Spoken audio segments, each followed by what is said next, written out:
সুপ্রিয় ছাত্রছাত্রীবৃন্দ, Lions school and কলেজের online class থেকে সকলকে স্বাগত জানাচ্ছি। আমি মোহাম্মদ ইনামুল হাসান, সহকারী অধ্যাপক পরিসংখ্যান। আমি পরিসংখ্যান প্রথম পত্রের তৃতীয় অধ্যায়ের ক্লাস নিচ্ছি। তৃতীয় অধ্যায়ে আমি বেশ কিছু সৃজনশীল প্র্যাকটিস করিয়েছি এর আগে। তার আগে 5 ধরনের কেন্দ্রীয় প্রবণতার পরিমাপ নির্ণয় করা শিখিয়েছি। তো এ ধরনের অঙ্কগুলো করলেই বোর্ডের অঙ্ক মোটামুটি যা আসে এখন পর্যন্ত যা এসেছে বা যে ধরনের আসতে পারে সেগুলো কাভার হয়। এছাড়া সামান্য কিছু জিনিস আছে যা শিখতে হবে। সেটা হলো আজকে আমরা যেটা আলোচনা করব। আমরা আলোচনা করব আজকে চতুর্থক, শতমক, দশমক, এগুলো। তো চতুর্থক, শতমক, দশমক এগুলো আসলে কেন্দ্রীয় প্রবণতা পরিমাপ না, কিন্তু কেন্দ্রীয় প্রবণতার অধ্যায়ে এগুলো সম্বন্ধে ধারণা আমাদেরকে গ্রহণ করতে বলা হয়েছে, আমাদের সিলেবাসে আছে। এগুলো পরবর্তী চ্যাপ্টারগুলোতেও লাগে, তো বেশি করে লাগে চতুর্থকটা। চতুর্থক হলো অনেকটা মধ্যমার মতো। মধ্যমা যেমন কেন্দ্রীয় প্রবণতার যে মাপ, মানে যে কেন্দ্রীয় মানটি তথ্য সারিকে সমান 2 ভাগে ভাগ করে তাকে মধ্যমা বলে। আর চতুর্থক হলো যে মানগুলি তথ্য সারিকে 4 ভাগে সমান 4 ভাগে ভাগ করে তাকে চতুর্থক বলে।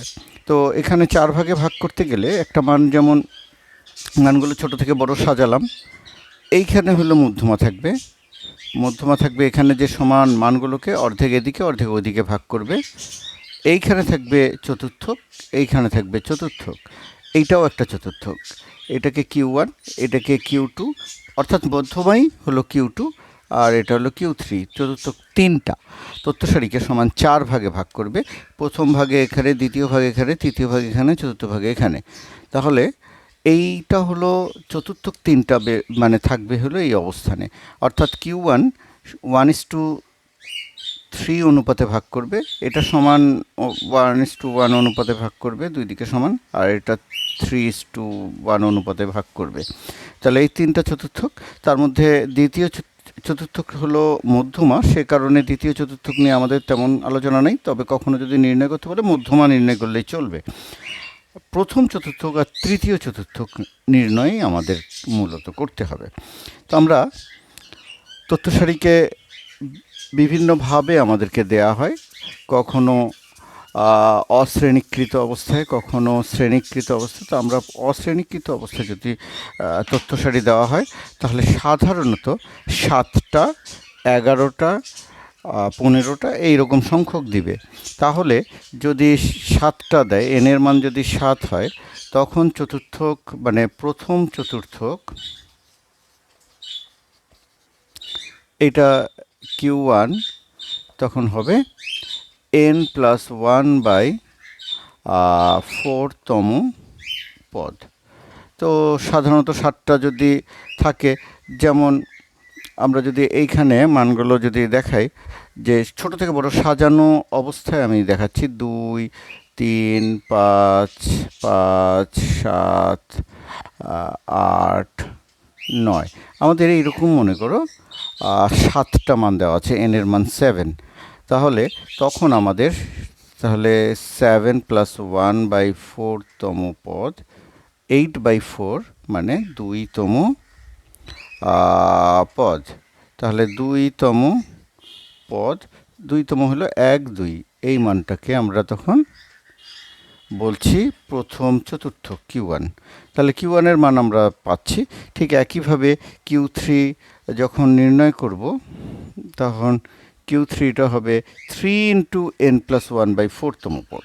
তাহলে 3 × 7+1, তাহলে এটা 8, কাটলে 2, 3 দুগুণ 6তম পদ। 6তম পদ আমরা এখানে যদি দেখি, 1, 2, 3, 4, 5, 6, এই 8। তাহলে 6তম পদ আমাদের হচ্ছে 8। এইভাবে করে আমরা প্রথম চতুর্থক যেমন শিখেছি, তৃতীয় চতুর্থক আমরা নির্ণয় করতে পারবো। তাহলে এটার ক্ষেত্রে n এর মান যদি 7 হয়, এরকম n এর মান যদি 11 হয়, তাহলে আমরা এই পদ্ধতিতেই পারি। n এর মান যখন 15 হবে তখনও এইভাবে পারবো, ঠিক আছে। কিন্তু কখনো কখনো n 4 দ্বারা বিভাজ্য সংখ্যক হয়, যেমন আমাদের আরেকটা মান আছে 10, তখন কি করব? 4 দ্বারা যদি বিভাজ্য হয় তখন আমাদের চতুর্থক, মনে করে n এর মান 8, 8টা মান আছে, তখন আমাদের চতুর্থক নির্ণয় করার জন্য একটু অন্যভাবে যেতে হবে। তাহলে প্রথম চতুর্থক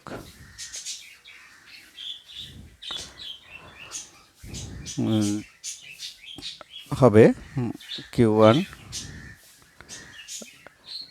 n/4তম পদ প্লাস n/4 প্লাস 1তম পদ বাই 2।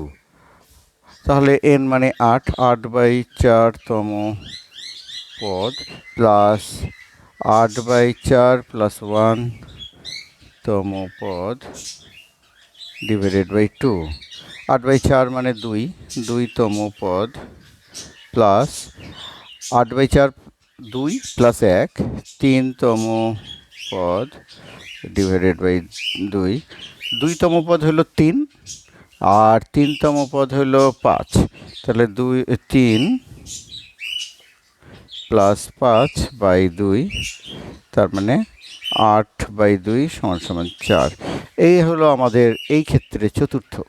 ঠিক একইভাবে আমাদের তৃতীয় চতুর্থক নির্ণয় করা যায়। তো তৃতীয় চতুর্থক সেটাও আমাদের ফর্মুলা হবে 3n/4তম পদ, 3 × n/4 প্লাস 1তম পদ। তাহলে সেইভাবে করে 3 × 8, তাহলে 3 × 8 = 24/4, 6তম পদ, এটা আসবে 7তম পদ। তো 6তম পদ হলো 8, 7তম পদ হলো 9। তাহলে আর এই ক্ষেত্রে 8 9 17/2 8.5। তাহলে আমাদের প্রথম চতুর্থক, তৃতীয় চতুর্থক এই ধরনের যখন n এর মান এখন তোমার 8টা হতে পারে, 12টা হতে পারে, 16টা হতে পারে, তাহলে এইভাবে করে নির্ণয় করা যাবে। n এর মান এছাড়াও যেমন আমাদের 8টা আসলো, 11টা আসলো, 12টা আসলো, 13টা আসলো, আমরা পারবো। কিন্তু 9টা 10টা আসলে কি হবে? তখনও করা যাবে। তখন আসলে একটু আরও ভিন্ন সূত্র ব্যবহার করতে হয়। তো আমরা সাধারণত স্টুডেন্টদেরকে এত বিভ্রান্ত করার চেষ্টা করি না। সাধারণত আমরা চেষ্টা করি 7টা, 11টা, 15টা এইরকম করে দেওয়ার। তারপরে যদি আরও কিছু একটু পরিবর্তন করতে হয় তাহলে 4 দ্বারা বিভাজ্য সংখ্যা দেওয়ার চেষ্টা করি।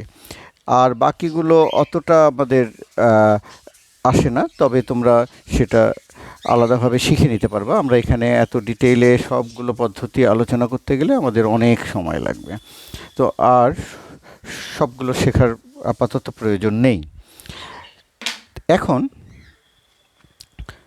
যদি তথ্য শ্রেণীকৃত অবস্থায় থাকে, শ্রেণী যদি দেয়া থাকে, তাহলে আমরা চতুর্থক কীভাবে নির্ণয় করতে পারি? তাহলে চতুর্থক নির্ণয় করতে গেলে আমাদের শ্রেণী থেকে, যেমন মধ্যমা নির্ণয় করার সময় আমাদের ক্রমযোজিত গণসংখ্যা বের করে নিতে হয়েছে, এখানেও তোমাদের ক্রমযোজিত গণসংখ্যা বের করে নিতে হবে। তো আমরা তথ্য একবারেই এখানে সাজায় দিচ্ছি। তো আমাদের শ্রেণী দেয়া আছে, ধরো 1 2 3 4 5 6, ধরো 10 থেকে 20, এটা শ্রেণী। এটা হলো গণসংখ্যা।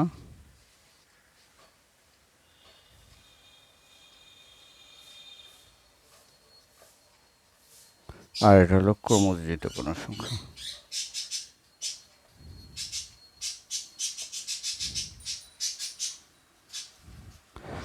বিশ থেকে 30, 30 থেকে 40, 40 থেকে 50, 50 থেকে 60, 60 থেকে 70। আর গণসংখ্যা ধরো 2, 5, 15, 12, 8, আর ধরো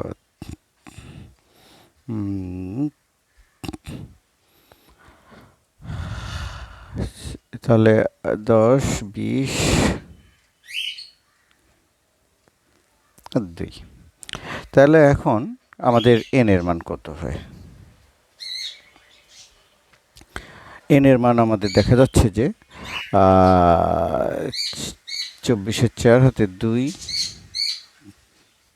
44। এখন ক্রমযোজিত গণসংখ্যা 2, 5, 7, 22, এর সাথে এটা যোগ হয়, আস্তে আস্তে যোগ হতে হতে 34, 42, 44। এটা হলো ক্রমযোজিত গণসংখ্যা। এখন আমাদের চতুর্থক নির্ণয় করতে হবে। চতুর্থক, এই ক্ষেত্রে চতুর্থকের জন্য চতুর্থক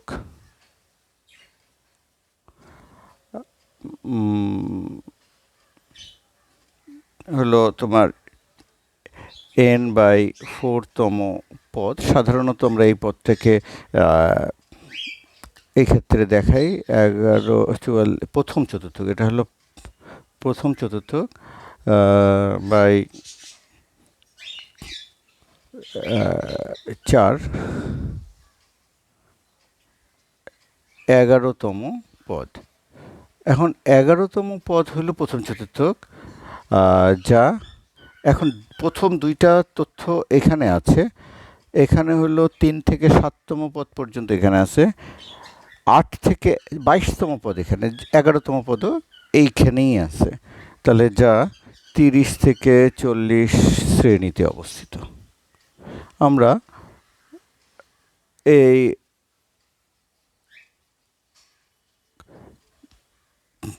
প্রথম চতুর্থকের জন্য যে শ্রেণীটা দরকার সেই শ্রেণীটা খুঁজে বের করলাম। তাহলে প্রথম চতুর্থকের শ্রেণীটা জানি। এখন তাহলে Q1 সমান সমান L প্লাস ওই n/4 মাইনাস FC জায়গায়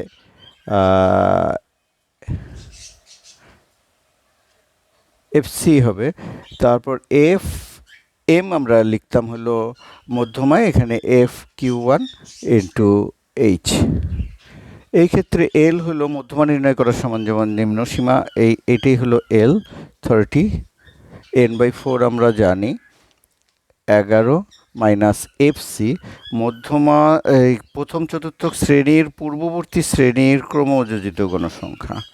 তাহলে 7, FQ হলো প্রথম চতুর্থক শ্রেণীর গণসংখ্যা 15 গুণন H হলো, এগুলো শ্রেণী ব্যবধান 10, 10, 10, 10 করে বৃদ্ধি পেয়েছে 10। তাহলে 30 প্লাস 4/15 ইন্টু 10, তাহলে 30 প্লাস 40/15, তাহলে 30 প্লাস দেখা যাচ্ছে 40কে 15 দিয়ে ভাগ দিলে 2.67 আর কি আসে। তাহলে 32.67। এইভাবে করে আমরা Q1 নির্ণয় করলাম। তাহলে একইভাবে তোমরা Q3 নির্ণয় করতে পারবে, অর্থাৎ তৃতীয় চতুর্থকের জন্য আমাদের এইখানে শুধু এই তৃতীয় চতুর্থক, এটা 3 আসবে, 3 ইন্টু, তাহলে এটা 33তম পদ। এইখানে বলা হচ্ছে 22-এর পর 23 থেকে 34তম পদ পর্যন্ত এখানে। তাহলে এইটা হলো 33তম পদ আমাদের এইখানেই আছে। তাহলে Q3 আছে হলো 40 থেকে 50, 40 থেকে 50 শ্রেণীতে।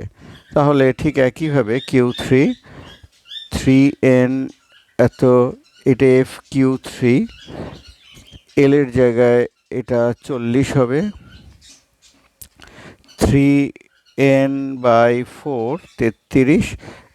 এই ক্ষেত্রে এর পূর্ববর্তী শ্রেণীর ক্রমযোজিত গণসংখ্যা 22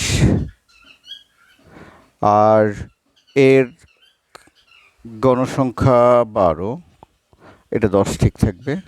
তাহলে 40, এটা হয় বিয়োগ করলে 11 আর এটা 12, আমাদের 110, 12 আর এটা 40। এখন 12 দিয়ে 110কে ভাগ করলে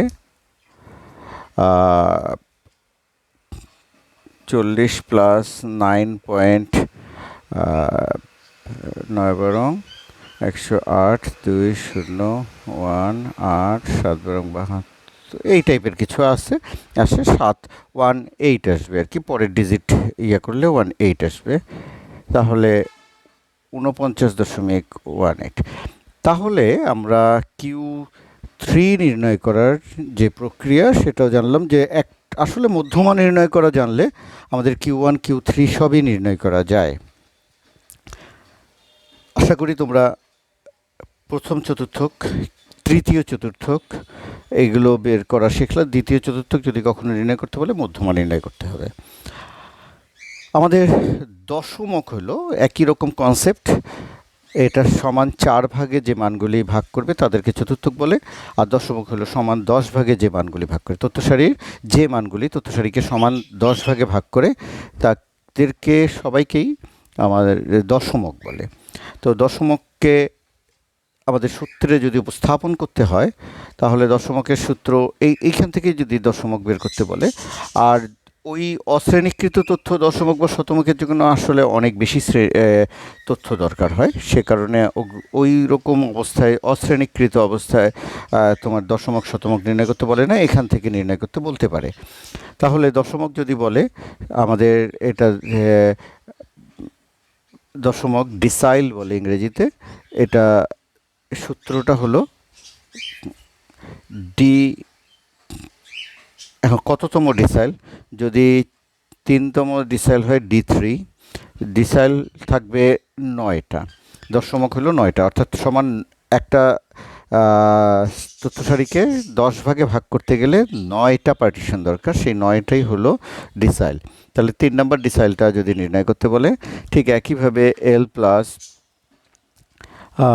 3 ইন্টু, এই যে 3 দেখে এখানে 3 ইন্টু n/10, এই ক্ষেত্রে তখন 10 হবে FC F D3, সূত্রটা এইরকম। তাহলে এখানে 3 ইন্টু n/10, এটা তম পদ কত সেইটা বের করতে হবে। তাহলে এই ক্ষেত্রে দেখা যাচ্ছে যে আমাদের পুরোপুরি এটা ইয়াতে আসবে না, সংখ্যায় সবসময় যে মিলবে তা না, তবে ডিসাইল দিলে আমরা এটা n এর মান 10 দিয়ে ভাগ যায় এরকম সংখ্যা তোমাদেরকে দিয়ে দিব।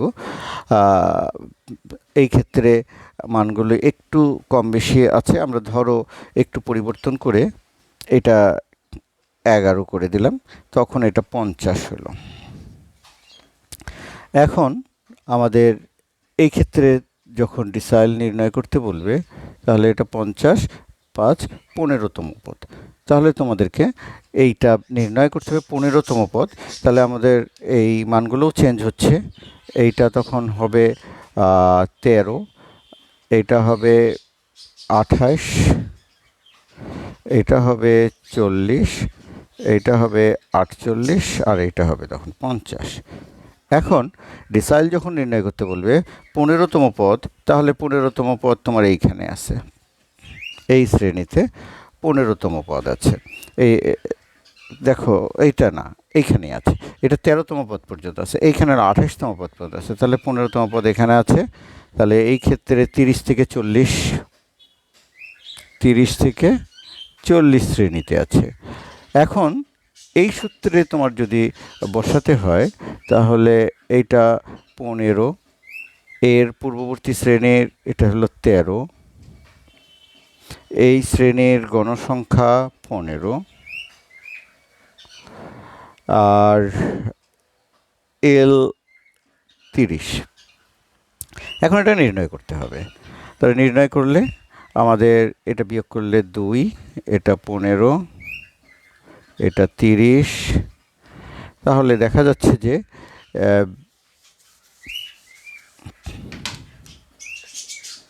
30 প্লাস 20/15, তাহলে 20/15 যেটা ক্যালকুলেশন করলে 1.33 আসে, তাহলে 31.33। তাহলে এইভাবে করে তোমরা চতুর্থক যেমনভাবে নির্ণয় করছো, দশমকও ঠিক একইভাবে নির্ণয় করতে পারবে। যে কোনো দশমক, এটা তৃতীয় দশমক, এরপরে পঞ্চম দশমক, নবম দশমক, যে কোনো দশমক তুমি বের করতে পারো একই পদ্ধতিতে। আর এটা দশমক ছিল, আমরা দশমক বের করলাম, ডিসাইল। ঠিক একইভাবে যদি তোমার পার্সেন্টাইল বের করতে বলে, শতমক, তোমার শতমকও তুমি বের করতে পারবা। সূত্রটা শতমকের জন্য আমরা এটা 10 দিয়ে ভাগ করার জায়গায় 100 দিয়ে ভাগ করব তথ্য সারিকে, মানে যততম তোমার শতমক বলবে তত শতমক দিলে আমরা সাধারণত মান একটু বাড়ায় দিই, তাহলে ডিভাইডেড বাই 10-এর জায়গায় তখন শতমকের সময় 100 হবে। তাহলে 100 হলে এটা ধরো 1.5তম পদ, যেহেতু 1.5তম পদ, তাহলে 1তম আর 2তম পদের মাঝে আছে, অর্থাৎ এটা বুঝতে হবে যে 1তম আর 2তম পদের মাঝে আছে। তাহলে 1তম 2তম পদ এইখানে আছে, প্রথম 2টা পদ, তাহলে এই শ্রেণীতে আছে 10 থেকে 20, 10 থেকে 20 শ্রেণীতে এটা অবস্থিত। তাহলে এই ক্ষেত্রে তোমার সব মান আমরা ওইভাবে করে একইভাবে যদি বসাই, তাহলে আমরা শতমক, যেটাকে পি, তাহলে তৃতীয় শতমক, সাধারণত এত ছোট শতমক চায় না, শতমক চাওয়ার সময় একটু বড় বড় চায়, 22তম শতমক, 70তম শতমক, এইরকম নির্ণয় করতে বলবে। তো একই পদ্ধতিতে তোমরা প্র্যাকটিস করবা। আশা করি তোমরা দশমক, তারপরে চতুর্থক, দশমক, শতমক, এই তিনটাই তোমরা প্র্যাকটিস করতে পেরেছো। তোমাদের এইগুলোর উপরে কখনো কখনো প্রশ্ন থাকে, তোমাদেরকে সে কারণে এটাও শিখতে হবে আসলে। আর চতুর্থকটা আমাদের পরবর্তী অধ্যায়গুলোতেও কাজে লাগে। আশা করি তোমরা আজকের ক্লাসটা সবাই বুঝতে পেরেছো এবং বাসায় প্র্যাকটিস করতে হবে, তোমাদের প্র্যাকটিসের বিকল্প নেই। তো কোনো সমস্যা থাকলে তোমরা আমাকে জানাবে, আমি সমস্যার সমাধান করে দেব। তোমাদের কোনো অঙ্ক যদি তোমাদের আটকায় যায় কোথাও থেকে, পাওয়া অঙ্ক, তোমরা সেটা আমার সাথে শেয়ার করবে, আমি তোমাদেরকে সেটাও সলভ করে দেব। আর সকলের সুস্বাস্থ্য কামনা করে আজকের ক্লাস এখানে শেষ করছি। আল্লাহ হাফেজ।